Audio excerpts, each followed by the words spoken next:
ในระหว่างวันที่16หาวันที่17ตุลา2025นี้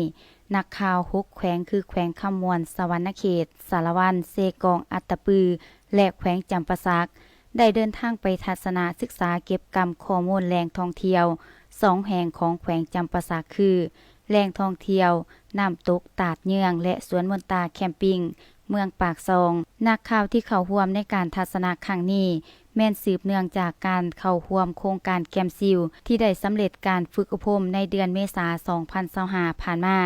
ทั้งนี้เพื่อให้สมณกร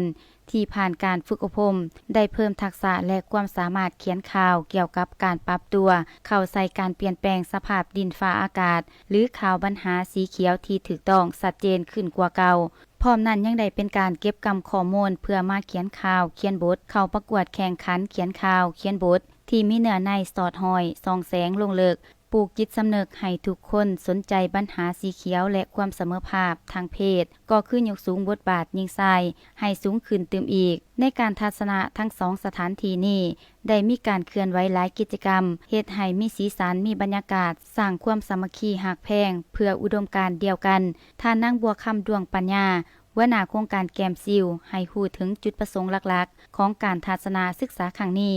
แม่นเพื่อให้แต่ละทานที่เข้าร่วมเขียนข่าวเขียนบทออกแต่ละสื่อของตนเกี่ยวกับปัญหาสีเขียวออกสู่สังคมอย่างกว้างขวางด้วยหลายรูปหลายสีสันที่สามารถเข้าถึงประชาชนกลุ่มคนได้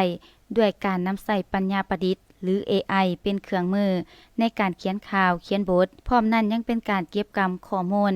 มาเขียนข่าวเขียนบทเข้าประกวดแข่งขันเพื่อจะได้เข้าร่วมในการไปทัศนะแลกเปลี่ยนบทเรียนที่สาธารณรัฐสังคมนิยมเวียดนามการนำพาขบวนการทัศนาศึกษาครั้งนี้โดยท่านสวรรครรัศมนตรีประธานสมาคมนักข่าวแห่งสาธารณรัฐประชาธิปไตยประชาชนลาวท่านนางบัวคำดวงปัญญา